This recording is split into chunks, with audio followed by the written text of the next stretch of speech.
નમસ્કાર, સ્વાગત છે આપનું લોકમંચમાં. અને લોકમંચમાં આજે વાત કરીશું સ્વર્ગસ્થ વડાપ્રધાન એવા મનમોહન સિંહની. કારણ કે ભારતના પૂર્વ વડાપ્રધાન અને અર્થશાસ્ત્રી ડૉક્ટર મનમોહન સિંહનું નિધન થયું છે અને એને લઈને ભારતીય રાજનીતિમાં એક ખોટ પડી છે. બીજું કે હજારો જવાબો સે અચ્છી હૈ મેરી ખામોશી, આ કહેનાર વ્યક્તિ એટલે કે પૂર્વ વડાપ્રધાન મનમોહન સિંહ હંમેશા માટે ખામોશ થઈ ગયા છે. ભારતીય રાજનીતિ અને આર્થિક સુધારામાં તેમનું જે યોગદાન છે, વિશ્લેષકોનું કહેવું છે કે આ યોગદાન હંમેશા લોકોને યાદ રહેશે, ભારતીયોને યાદ રહેશે. 2004થી 2014 સુધી વડાપ્રધાન બન્યા અને વડાપ્રધાન પદે રહ્યા બાદ દેશના વિકાસમાં એક મહત્વની ભૂમિકા એમની જોવા મળી હતી. 1972 ને 1976 સુધી તેઓ ભારત સરકારના મુખ્ય આર્થિક સલાહકાર હતા અને સાથે જ 82થી 85 સુધી ભારતીય રિઝર્વ બેંકના ગવર્નર રહ્યા. 1985થી 1987 સુધી આયોજન પંચના અધ્યક્ષ રહ્યા અને સાથે જ આર્થિક સલાહકાર ભારત સરકારના મુખ્ય રહ્યા છે. શ્રેષ્ઠ સેવાઓ માટે ફાઇનાન્સ મિનિસ્ટર ઓફ ધ યરનો તેમને ખિતાબ પણ મળ્યો હતો અને ભારત સરકાર દ્વારા પદ્મ વિભૂષણથી તેમને સન્માનિત કરવામાં આવ્યા. આ સિવાય અલગ અલગ યોજનાઓ છે જે અત્યારે પણ ચાલુ છે. હાલની સરકારમાં પણ આધાર, મનરેગા, આરટીઆઈ, શિક્ષણનો અધિકાર, આ તમામ બાબતોમાં એક મહત્વની ભૂમિકા સ્વર્ગસ્થ વડાપ્રધાન મનમોહન સિંહજીની રહી છે. અને જ્યારે ઓછું બોલતા હતા અને ખામોશ વધારે રહેતા હતા, કામ વધારે કરતા હતા, અને જ્યારે એમને પૂછવામાં આવ્યું ઓછું બોલતા હતા એને લઈને, અને ત્યારે 27 ઓગસ્ટ 2012ના રોજ સંસદમાં એક શેર કહ્યો હતો એમણે કે હજારો જવાબો સે અચ્છી હૈ મેરી ખામોશી, ન જાને કિતને સવાલો કી આબરૂ રખી. તો આ વાત એમણે આ જે શેર કીધું એમાં ઘણું બધું એમનું વ્યક્તિત્વ કહી જાય છે. પણ ભારત રાષ્ટ્ર માટે ખૂબ એવું પ્રદાન કર્યું છે એવા ભારતીય અર્થવ્યવસ્થાના જેમને ભીષ્મ પિતામહ કહેવાય, મનમોહન સિંહની વાત કરવી છે લોકમંચમાં. અને એના માટે મારી સાથે જોડાયા છે ગુજરાત પ્રદેશ કોંગ્રેસના વાઇસ પ્રેસિડેન્ટ અશોક પંજાબી છે. અશોકજી, સ્વાગત છે આપનું લોકમંચમાં.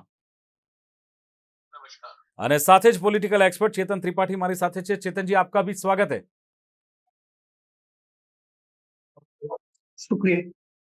जी, चेतन जी, क्या कहेंगे, जैसे बात कर रहे हैं स्वर्गस्थ वड़ा प्रधान मनमोहन सिंह जी की, तो संपूर्ण राजनीतिक जीवन का अगर आकलन करते हैं इस हस्ती का, तो कैसे आप आकलन करेंगे, क्योंकि आपने भी उनको पढ़ा है, मतलब बहुत सारे चुनाव भी देखे हैं, बतौर मतलब जब बड़ा प्रधान थे तब भी उनकी कामगिरी देखी है, तो कैसे उनका जीवन का, राजनीतिक जीवन का आकलन करेंगे चेतन जी? नमस्कार। देखिए, जब मनमोहन सिंह जी के बारे में बात होती है तो मैं थोड़ा भावुक हो जाता हूँ। मैं अर्थशास्त्र का विद्यार्थी रहा हूँ और हमने किताबों में मनमोहन सिंह को पढ़ा पहले। जब वो पहले फाइनेंस मिनिस्टर के तौर पे एलपीजी पॉलिसी को लागू करते हैं और देश को एक आर्थिक संकट से इस देश को निकाल कर एक आर्थिक महाशक्ति के रूप में स्थापित करते हैं, तो मनमोहन सिंह के जीवन का एक बड़ा वो as a RBI governor, then as a finance minister उन्होंने जो काम किए वो एक बड़ी चुनौती थी, जिस समय एक आर्थिक उदारीकरण की नीतियां लाके, और उसमें देखिए कितना विरोध हुआ था उन नीतियों का। अगर आप ध्यान से देखें उस समय का राजनीतिक परिदृश्य, तो लोगों को लग रहा था कि हम दोबारा से परतंत्रता की बेड़ियों में जकड़ जाएंगे। फिर आप उनको एज ए प्रधानमंत्री अगर एनालाइज करें, जब 2004 में उनकी सरकार बनी, तो एक गठबंधन की सरकार के मुख्यमंत्री प्रधानमंत्री बन के आए थे, और एक ऐसी गठबंधन की सरकार जिसमें उनसे सीनियर लोग उनकी कैबिनेट में मिनिस्टर थे। अर्जुन सिंह उस कैबिनेट में मिनिस्टर थे, प्रणब दा उस कैबिनेट में मिनिस्टर थे। वो था senior Manmohan Singh in the perspective of politics. दोनों लोग राजनीति में, अर्जुन सिंह उत्तर भारत के कांग्रेस पार्टी के सर्वश्रेष्ठ नेता, सबसे बड़े नेता थे उस समय। प्रणब दा बंगाल से सबसे बड़े नेता, कांग्रेस पार्टी के अंदर सबसे बड़े नेता। एक ऐसी कैबिनेट जिसमें उनसे ज्यादा राजनीतिक रूप से परिपूर्ण लोग थे, उस कैबिनेट को चलाया। फिर एक ऐसी गठबंधन की सरकार, मैं आपको बताऊं, पंडित जवाहरलाल नेहरू के बाद कोई ऐसा प्रधानमंत्री था जिसने 10 वर्ष का कार्यकाल पूरा किया। एक ऐसा व्यक्ति जिसकी सरकार को एक तरफ समाजवादी पार्टी गठबंधन समर्थन देती थी, दूसरी तरफ मायावती समर्थन देती थी। दोनों धुन विरोधी लोग।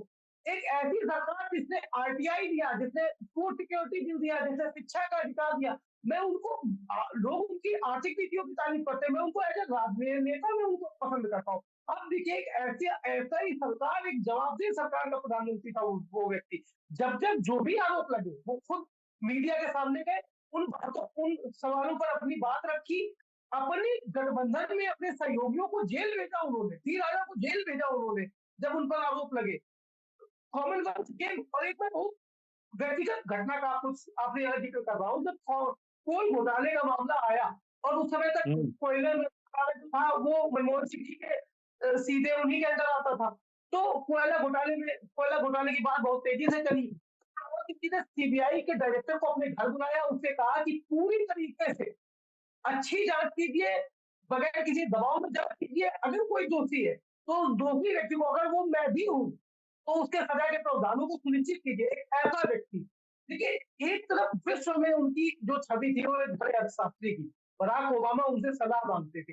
पूरा विश्व जब हुँ, मैं तो आर्थिक मंदी के समय में स्कूल में होता था, पूरा विश्व जब आर्थिक मंदी के कगार पर था, तब बराक ओबामा एक शिष्य की तरह मनमोहन सिंह जी के पास आए कि हमको इस संकट से दूर हटाइए। और मनमोहन सिंह जी ने उनकी मदद की। लेकिन एक राजनेता के तौर पर उनकी प्रतिबद्धता देश के लिए देखिए, उन्होंने आरटीआई लाए, जिससे सरकारें जवाबदेह बनी। वो फूड सिक्योरिटी बिल लाए, जिससे गरीब आदमी को के राशन की व्यवस्था हुई। वो शिक्षा का अधिकार लाए, जिससे 14 वर्ष तक के स्टूडेंट को एक बेसिक शिक्षा का राइट मिला, फंडामेंटल राइट हुआ वो इसके अलावा मनरेगा लाए, जो असंगठित मजदूरों के लिए, ग्रामीण असंगठित मजदूर, इस अर्थव्यवस्था का सबसे महत्वपूर्ण पहलू, उसको संगठित करने की कोशिश की। ये उनके कार्य है। और मैं आपको एक बात और बता रहा हूँ, इतिहास जब मनमोहन सिंह का अवलोकन करेगा जब प्रधानमंत्री, उस व्यक्ति वो डॉक्टर जवाहरलाल नेहरू के बाद डॉक्टर मनमोहन सिंह इस देश के सबसे कामयाब प्रधानमंत्री के रूप में याद किए जाएंगे।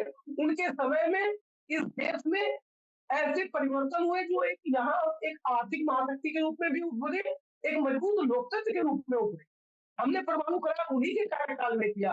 तमाम ऐसी उपलब्धियां हैं, उपलब्धियों को गिनाने के लिए वक्त बहुत थोड़ा है। और मनमोहन सिंह जी की जो सबसे बड़ी बात है, वो लोकतंत्र में जवाबदेही की बात, जो कहते हैं ना, लोकतंत्र लोग लाज से चलते। जब जो आरोप लगा, जो भी आरोप डॉक्टर साहब की कैबिनेट पर, डॉक्टर साहब की सरकार पर या डॉक्टर साहब को खुद पर लगे, उनको किया। इसके अलावा देखिए, आज गठबंधन की सरकार है जो होती है, कहीं ये व्यक्ति दबाव बना रहा है, गठबंधन का ये साथी दबाव बना रहा है। उन्होंने एक ऐसी गठबंधन की सरकार चलाई जिसमें लालू और पासवान एक साथ होते थे। एक ऐसी हुँ, गठबंधन की सरकार चलाई जिसमें मुलायम सिंह जी भी समर्थन देते थे, मायावती भी समर्थन देती थी। एक ऐसी गठबंधन की सरकार चलाई जिसमें ममता बनर्जी के लोग कैबिनेट में मंत्री होते थे और वाम दल बाहर से समर्थन देता था। मतलब आप समझ रहे हैं, एक व्यक्ति की स्वीकार्यता देख रहे हैं कि राजनीति में किसी भी व्यक्ति का मनमोहन सिंह से कोई भी द्वेष नहीं। भाजपा को छोड़कर वो किसी भी पार्टी के किसी भी व्यक्ति को से समर्थन लेने की स्थिति में हमेशा रहते थे, उनका विरोध नहीं था किसी के साथ। और ये मनमोहन सिंह जी की स्वीकार्यता, पंडित जवाहरलाल नेहरू के बाद अगर किसी व्यक्ति की राजनीतिक स्वीकार्यता, फिर अपनी पार्टी के प्रति उनकी लॉयल्टी देखिए। जो व्यक्ति 10 साल प्रधानमंत्री रहा, उसने कभी पार्टी हाईजैक करने की कोशिश नहीं की। आज आप देखिए, सब एक बार सीएम बनते हैं अशोक गहलोत, तो दोबारा सचिन पायलट को कुछ बनने नहीं देते, ठीक है? या हुँ, भाजपा में देख लीजिए, नरेंद्र मोदी जी नहीं चाहते हैं कि उनकी मर्जी के बगैर कोई पार्टी अध्यक्ष बन जाए, ठीक है? वहीं एक मनमोहन सिंह जी थे, जितने दिन का कार्यकाल था उतने दिन की कार्यकाल में प्रधानमंत्री रहे। प्रधानमंत्री पद से हटने के बाद सभी पार्टी के खिलाफ एक शब्द, एक लाइन का स्टेटमेंट आप अगर मुझे मनमोहन सिंह का दिखा दीजिए, और मैं तो भाजपा के साथियों से भी कहता हूँ कि या तो उनसे बड़ी लकीर खींचिए या उनके खिलाफ छींटाकशी करना बंद कीजिए। देखिए, हम लोग तो शिक्षा जगत से जुड़े हुए लोग, लेकिन मुझे बड़ा कभी-कभी बड़ा वो होता है कि मनमोहन सिंह जी के बारे में कोई कुछ कहता है। मनमोहन सिंह एक ऐसा व्यक्ति थे, जिन्होंने आर्थिक मोर्चे पर तो देश की मदद की ही, देश की जितनी सेवा कर सकते थे की। राजनीतिक रूप से भी उन्होंने अब लगातार ये बात साबित की कि उनसे बेहतर उस समय प्रधानमंत्री पद का कोई उम्मीदवार हो ही नहीं सकता था। अब एक बात देखिए, जो सरकार यूपीए में 1 की सरकार थी, वो बहुत अनिश्चित सरकार थी, क्योंकि कांग्रेस के पास तो उतनी सीटें नहीं थी। गठबंधन के दम पे सरकार चलेगी, पर मनमोहन सिंह में ये कैपेबिलिटी थी कि उन्होंने सबको एक साथ रखा, एक बढ़िया सरकार चलाई और दोबारा जनादेश पाए। आप देखिए ना, 5 साल का टेन्योर के बाद दोबारा एक जनादेश पाए, बिल्कुल। ये बड़ी बात हुँ, है। लोग, अगर मोदी जी ने ये किया, नेहरू ने किया या डॉक्टर मनमोहन सिंह ने किया, तो मैं तो उनको ये बात समझता हूँ कि मैं तो नेहरू के बाद अगर किसी देश के प्रधानमंत्री को ये मानता हूँ, ठीक है, अभी मोदी जी को बहुत कुछ करना है, लेकिन अब क्योंकि डॉक्टर साहब हमारे बीच में नहीं, कांग्रेस की तरफ से जो ये बात करने की स्थिति, और उस समय तक सोनिया जी को आप समझिए, सोनिया जी यूपीए की चेयरपर्सन थी, उनका सरकार में दखल नहीं था, लेकिन डॉक्टर साहब ने लगातार पार्टी अध्यक्ष की पूरी गरिमा को मेंटेन रखा, अपने किसी भी निर्णय, ठीक है? कभी ये बात झलकने नहीं दी कि उनका कांग्रेस हाईकमान से कोई विद्वेष है, कोई विरोध है। और इसके बावजूद इतना बढ़िया काम किया। विश्व पटल पे कांग्रेस देश की स्थिति बहुत मजबूत थी। ये कैपेबिलिटी होती है। स्टेटसमैन आज वो इस दुनिया में नहीं है, लेकिन मुझे लगता है इतिहास जब उनका अवलोकन करेगा, इस देश की चलो मीडिया बिल्कुल जब उनका। उनका, हम्म, तो सफल प्रधानमंत्री के रूप में वो याद किया जाएगा। બિલકુલ બિલકુલ અશોકજી, ચેતનજીએ ઘણું બધી વાત કરી કે મજબૂત લોકતંત્ર એમના શાસનમાં જોવા મળ્યું 2 વખતના જે વડાપ્રધાનના કાર્યકાળ દરમિયાન. બીજું કે જવાહરલાલ નહેરુ જે સ્વીકૃત સર્વ સ્વીકૃત નેતા કહેવાય ને, એવા જો બીજા નેતાઓ તો ચેતનજીએ કહ્યું કે એ ડોક્ટર મનમોહન સિંહ હતા જે સર્વ સ્વીકૃત છે, જે કદાચ આજના નેતાઓમાં એક ખોટ જોવા મળી રહી છે સર્વ સ્વીકૃત હોવું. અશોકજી. ત્રિપાઠીજીની દરેક બાબતનો હું સમર્થન કરું છું અને એમને જે રીતે એમને રાજકીય અને વ્યક્તિગત ચરિત્રની વાત કરી છે, અભૂતપૂર્વ છે. ત્રિપાઠીને આ બાબતમાં હું મારું સમર્થન આપું છું. હવે વસ્તુ એવી છે કે આજે ફક્ત કોંગ્રેસ નહીં, સમગ્ર ભારતમાં, સમગ્ર ભારત રાષ્ટ્રમાં તમે કોઈ પણ વ્યક્તિને પૂછો, આજે એક એક જંગલની આગની જેમ આ વાત આખા દેશમાં લોકો વચ્ચે પહોંચી ગઈ છે કે ડોક્ટર મનમોહન સિંહ આપણા વડાપ્રધાન નથી રહ્યા, એ ગુજરી ગયા છે. એટલે મનમોહન સિંહને આખું દેશ, આમ પ્રજા પણ નામથી જાણતી હતી ને એમને કામથી પણ જાણતી હતી. સૌથી મોટી બાબત એમના વ્યક્તિત્વની અંદર ઘણી બાબતો જે છે વાત કરી છે અહીંયા. વર્લ્ડ બેંકમાં પણ એમને મદદગાર થયા હતા અને બારાક ઓબામા તો એમ કહેતા હતા કે એમની સાથે નાસ્તો કરવો પણ એક આપણા માટે ખુશનસીબીની વાત છે, આપણી પાસે લાવો છે. એનું માન સન્માન આખા દુનિયાની અંદર ડોક્ટર મનમોહન સિંહનો હતો. અને એમ કહેવાય છે કે મનમોહન સિંહ સાહેબ જે છે એ રાજકારણી નહોતા, હમ પણ મને લાગે છે કે એમનો વ્યવહાર અને એની સમજ એટલા મોટા પાયા ઉપર, રાજકીય સ્તર ઉપર એટલી સિટીઝમાં દૂર દૂર સુધી હતી કે એનો કોઈ પણ તમે બીજો માણસ એનો એનો એનો બરાબરીનો ન મળી શકે. ખાસ કરીને યાદ અપાવવા માંગુ છું કે જ્યારે ન્યુક્લિયર ક્લબની વાત આવી ને અમેરિકન સાથે સમझौતાની વાત આવી, ન્યુક્લિયર પોલિસી બાબતમાં, આણ્વિક નીતિ બાબતમાં, એ સમય ઉપર એમની સરકાર ખતરામાં હતી. ખુલ્લેઆમ બધાએ હમ કીધું કે અમે એને ટેકો નહીં આપીએ. અને ખાસ કરીને વામપંથીના 64 લોકો હતા, 64 એમના એમપી હતા. અને જો આ લોકો બધા નીકળી જાય તો સરકાર પડી જાય એવા સંજોગો પણ હતા. પણ વિશ્વ રાજનીતિમાં એક આણ્વિક સમજૂતી એ બહુ જરૂરી દેશના હિતમાં હતી ને આપણે ક્લબના મેમ્બર બન્યા. આખા વિશ્વની અંદર જે આણ્વિક દેશો છે, એટમિક કન્ટ્રીઝ છે, એના આપણે ક્લબની અંદર આપણે એના કારણે આપણે સભ્ય બન્યા. એનાથી ઘણો ફાયદો આપણે દેશને થયો. પણ આ ધમકી છતાં પણ ચૂપચાપ ડોક્ટર મનમોહન સિંહે કીધું કે નહીં, નથિંગ ડુઈંગ. હવે આ વાત તો આપણે પાર્લામેન્ટમાં લાવવી પડશે, કાયદો બનાવવો પડશે અને આપણે ક્લબમાં જોઈન થવું પડશે ને આપણે ક્લબમાં જોઈન થયા હતા. વામપંથીઓ હમ નીકળી ગયા છતાં પણ સરકાર જે છે એ કાયમ રહી. 2009માં બિલકુલ. જ્યારે બીજી વાર મનમોહનસિંહ વડાપ્રધાન બન્યા, 2004 થી 2009માં, અને જે બીજી વાર જ્યારે કોંગ્રેસે ચૂંટણી લડી લોકસભાની, તો ખુલ્લેઆમ કોંગ્રેસે કીધું કે આ ચૂંટણી અમે ડોક્ટર મનમોહન સિંહના નામ ઉપર લડીશું. અને 2009ની જી. ચૂંટણી ડોક્ટર મનમોહન સિંહને જ આગળ રાખીને લડી હતી કોંગ્રેસ. અને એમાં હમ આપણે વધુ મતોથી, વધુ 20 સીટોથી કોંગ્રેસ ચૂંટાઈને આવી હતી. અને એ સમય ચલો ઉપર બિલકુલ. પણ હા, હમ એમ છેલ્લી વાત, એ સમય ઉપર પણ ડોક્ટર મનમોહન સિંહે રાહુલ ગાંધીને બોલાવીને એમ કીધું કે ભાઈ જો મારી ઉંમર થઈ ગઈ છે, હું તને ગાઈડ કરતો રહીશ, તમે વડાપ્રધાનની જવાબદારી સંભાળો.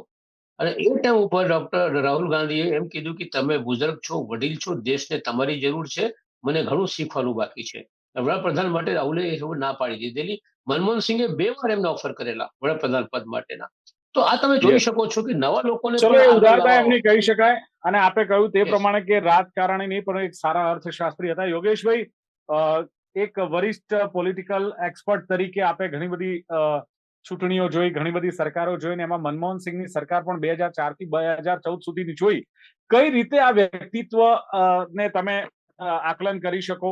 કારણ કે સાદગી હતી, સમર્પણ હતું, ઈમાનદારી હતી, અને કહેવાય ને કે એક મહાપુરુષના જે લક્ષણો હોવા જોઈએ એ આ રાજનીતિક વ્યક્તિમાં અથવા તો આ પોલિટિકલ વ્યક્તિમાં જોવા મળ્યા. ને એ વડાપ્રધાન તરીકે જ્યારે ભારતમાં જ્યારે આરૂઢ થયા ત્યારે ક્યાંક એમના સમયમાં પણ જે આર્થિક નીતિથી લઈને ઘણા બધા જે નિર્ણયો છે લીધા, શું કહેશો એમના વિશે, આજની રાજનીતિ ને મનમોહનસિંહ વિશે? દિલીપભાઈ, પહેલા તો હું એમને કોઈ રાજકારણી તરીકે સ્વીકારવા તૈયાર નથી. એ હમ વિશ્વના એક ટોચના ઇકોનોમિસ્ટ હતા, અર્થશાસ્ત્રી હતા. કેમ્બ્રિજ અને ઓક્સફર્ડમાંથી જેમણે ડિગ્રીઓ મેળવી હોય, ડોક્ટરેટ મેળવ્યું હોય, એવા મનમોહનસિંહ ભારતના વડાપ્રધાન બને એ ભારત માટે ગૌરવની વાત હતી કે કોઈ હમ એક અર્થશાસ્ત્રના એક્સપર્ટ દેશને દોરી રહ્યા છે. અને જ્યારે એમણે 1991માં નરસિંહરાવની સરકારમાં નાણાપ્રધાન તરીકેનું પદ સ્વીકાર્યું ત્યારથી હમ. ભારતની આખી અર્થનીતિને એમણે બદલાવી દીધી અને જે પલટો લાવ્યા એના પરિણામો આજે 2024માં આપણે ભોગવી રહ્યા છે। વિકાસની વાતો કરવી બરોબર છે, પણ એના પાયામાં ડોક્ટર મનમોહન સિંહની ઉદારીકરણની નીતિ હતી અને એમણે જે ફેરફારો કર્યા એમાં એક અગત્યના 4 મુદ્દાઓ પર હું ધ્યાન દોરીશ, કદાચ આગળ વાત થઈ ગઈ। આરટીઆઈ, મનરેગા, આધાર અને ડાયરેક્ટ મની ટ્રાન્સફર, આ 4 મુદ્દાઓ પર મનમોહન સિંહે શરૂઆત કરી ભારતમાં અને ત્યારથી ભારતની શિકલ બદલાવા માંડી। મનમોહન સિંહે કદાચ આ પગલા ના લીધા હોત અને આપણે જૂની નીતિઓ પ્રમાણે આગળ ચાલ્યા હોત તો કદાચ અત્યારે જે સ્થિતિમાં છે એ ના થયા હોત। અને બીજું કે મનમોહન સિંહ પોતે એટલા ખુલ્લા દિલના માણસ હતા કે એમણે એમના નાણાપ્રધાનથી માંડીને વડાપ્રધાન થવા સુધીમાં 117 જેટલી 117 પત્રકાર પરિષદો યોજી હતી। અત્યારે વેરી ગુડ, સરસ. પત્રકાર પરિષદ યોજવાની વાત તો બાજુમાં રહી, કોઈ પત્રકાર આવે તો એને એમ કહેવામાં આવે કે મને આટલા પ્રશ્નો પૂછો તો જ હું જવાબ આપીશ। એ જમાનાને બદલે એમણે ખુલ્લા દિલથી 117 પત્રકાર પરિષદ યોજી અને જાહેરમાં ચર્ચાને સ્થાન આપ્યું।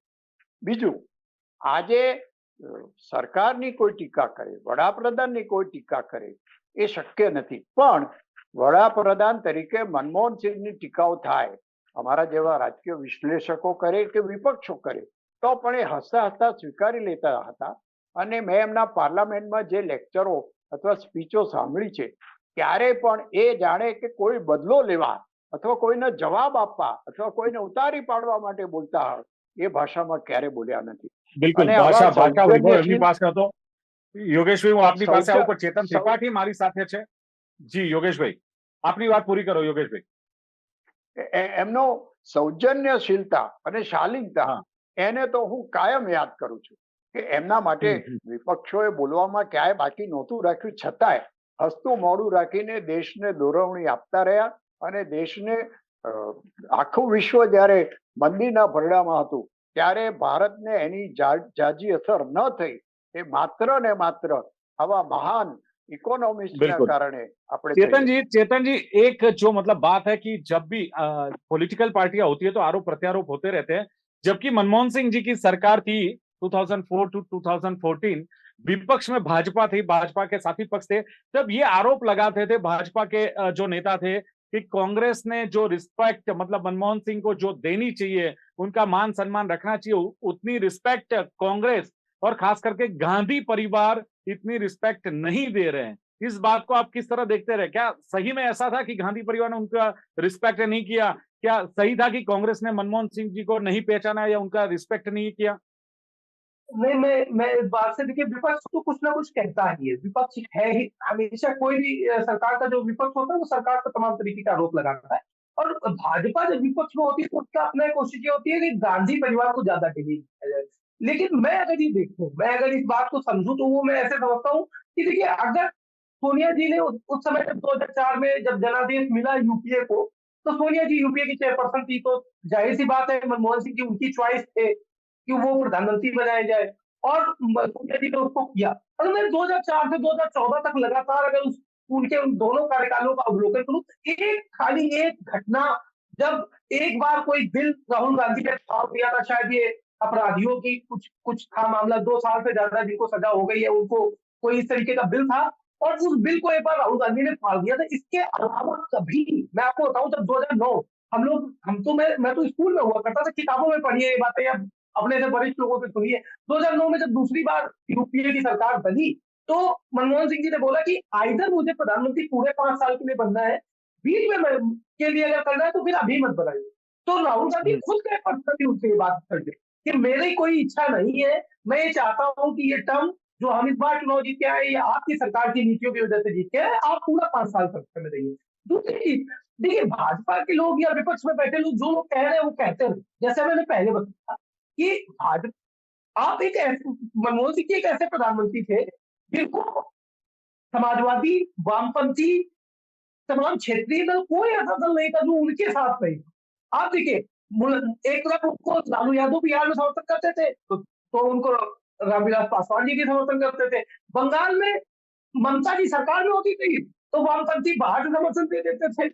बिल्कुल, यानी यूपी आपने में बताया वो हिसाब से ચેતનજી સર્વસ્વીકૃત वो नेता थे। અશોકજી, સવાલ એ થાય છે કે કોલ બ્લોક ફાળવણીના ભ્રષ્ટાચારનો આક્ષેપ કોંગ્રેસ પર થયો ત્યારે મનમોહનસિંહજી પ્રધાનમંત્રી હતા ત્યારે તેમણે નો ડાઉટ આરોપોને પાયાવિહોણા ગણાવ્યા, પણ ટીકા ટિપ્પણી કરે નહીં ને કદાચ કોઈ કરતું ટીકા ટિપ્પણી તો એનો જવાબ એ ભાષામાં નહોતા આપતા જે સામેવાળો કહેતા. તમે તમે દાખલો તમે જોઈ લો કે જ્યારે ભાજપને એમના સાથી મિત્રો મોટા પાયા પર ભ્રષ્ટાચારના આક્ષેપો લગાવતા હતા, આક્ષેપો એ પણ અંદરના માણસો ફોડીને, અને એ સમય પર 2G નો જ્યારે સવાલ ઉભો થયો અને રાજા સામે જ્યારે આક્ષેપ આવ્યો અને રાજાને પછી જેલમાં જવું પડ્યું, તો ત્યારે એ સમય ઉપર સરકાર ઉપર ખતરો હતો જ. આ મનમોહનસિંહની સરકાર ઉપર ખતરો હતો. ડીએમકે જે છે પોતાનો સપોર્ટ ખેંચી લે તો મોટો ખતરો આજે મનમોહનસિંહ સરકાર ઉપર, છતાં પણ રાજાને જે છે એ જેલમાં મોકલ્યો અને જેલમાં તે ગયા. અને પછી તો તમામ આરોપો જે છે એ આરોપો એકદમ બિલકુલ ગલત સાબિત થયા, ખોટોની અંદર ગલત સાબિત થયા. કોઈ આરોપ સાચો નથી નીકળ્યો. પણ ડોક્ટર મનમોહનસિંહની સરકારને બદનામ કરવા માટેના તમામ કાવતરાઓ જે છે, अशोक जी, છેલ્લે તમે જોઈ. अशोक जी, हम्म, सियासत हाँ के अजात शत्रु कहते हैं हर किरदार यादगार बना रहा. આમ આદમી પાર્ટી એમને ભારત રત્ન આપવાની માંગ કરી છે, શું કેવું છે આ અંગે શોર્ટમાં? ને સ્વાગત કરું છું. આમ આદમી ए, પાર્ટીનું સ્વાગત કરું છું કે એમની માંગણી જે છે ભારત રત્ન માટેની સાચી છે. ડોક્ટર जी મનમોહન ओके, સિંહ चेतन जी शॉर्ट में, એક चेतन जी मुझे योगेश जी એક के पास जाना મહાપુરુષ है. હતા. हम्म, इतना चेतन जी. इतना इतना बदनाम मनमोहन सिंह जी को भाजपा ने भी नहीं किया जितना आम आदमी पार्टी ने किया। तो आम आदमी पार्टी तो रंगे सियार के लोग हैं, अगर उनको चलो जरूरत है, दिल्ली में चुनाव है, दिल्ली में पंजाबी अच्छी खासी जनसंख्या है, तो वो इस तरीके की बात कर रहे हैं। लेकिन जितना आरोप प्रत्यारोप आम आदमी पार्टी ने मनमोहन सिंह जी पे किया, अब देखिए छोटे छोटे मुद्दों को उन्होंने भ्रष्टाचार बताया जो बाद में एक्सपोज हुए कि भ्रष्टाचार चलो नहीं है। साहब, आखिर में तो वो भी एक पॉलिटिकल पार्टी लेके बैठे हैं ना, तो ये तो फायदा तो इसमें भी देखेंगे. યોગેશ ભાઈ, શું કહેશો ખાસ અત્યારની રાજનીતિ અને જે મનમોહન સિંહની જે રાજનીતિ આપે જોઈ છે, આપે તો ઘણી બધા સરકારો જોયા છે, ઘણા બધા વડાપ્રધાન નેતૃત્વમાં ભારત ચાલતું હોય એવું જોયું છે, ત્યારે કઈ રીતે મૂલવો છે અત્યારની રાજનીતિ અને મનમોહન સિંહજી જ્યારે વડાપ્રધાન હતા એ રાજનીતિને? મનમોહનજી નું એક વાક્ય હું કોટ કરવા માંગુ છું કે એમણે ગાંધી પરિવાર, આમ તો કોંગ્રેસને એવું જણાવ્યું હતું કે પ્રધાનમંત્રીનો ખુલ્લો વિરોધ થઈ શકે છે, તેમ છતાં હું કોંગ્રેસ પક્ષ માટે નાણાં એકત્ર કરવાનું મારું કામ નહીં. આ એમની સજ્જનતા અને ઈમાનદારી બતાવે છે.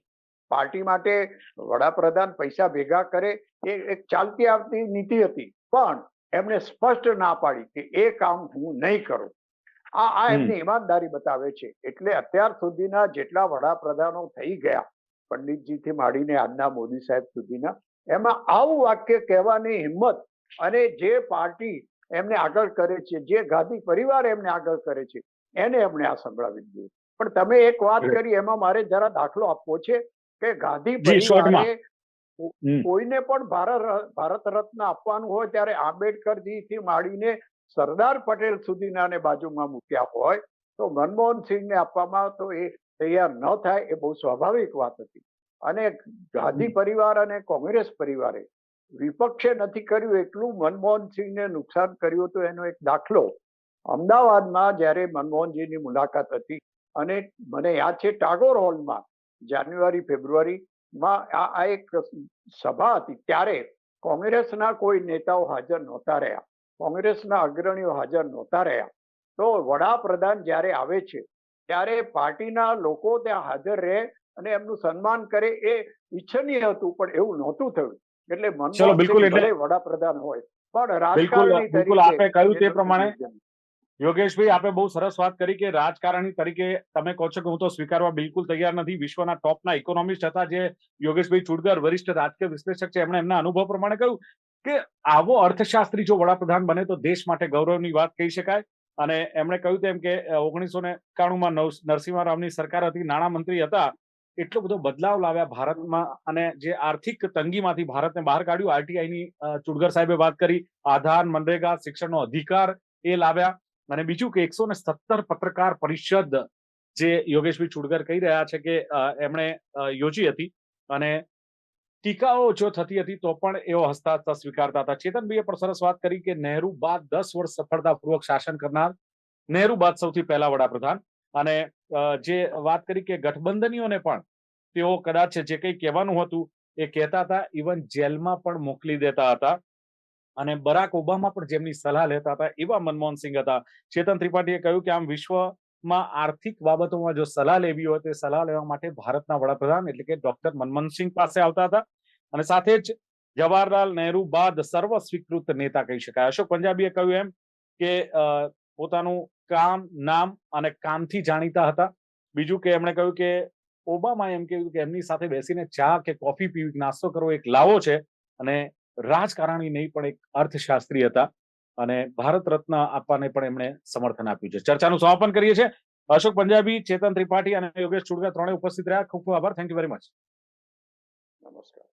તો દર્શક મિત્રો, આ હતી ચર્ચા ભારતીય અર્થવ્યવસ્થાના ભીષ્મ પિતામહ સ્વર્ગસ્થ ડોક્ટર મનમોહન સિંહની. ફરી મળીશું લોકમંચના નવા વિષય સાથે. જોતા રહો ગુજરાત ન્યૂઝ. નમસ્કાર.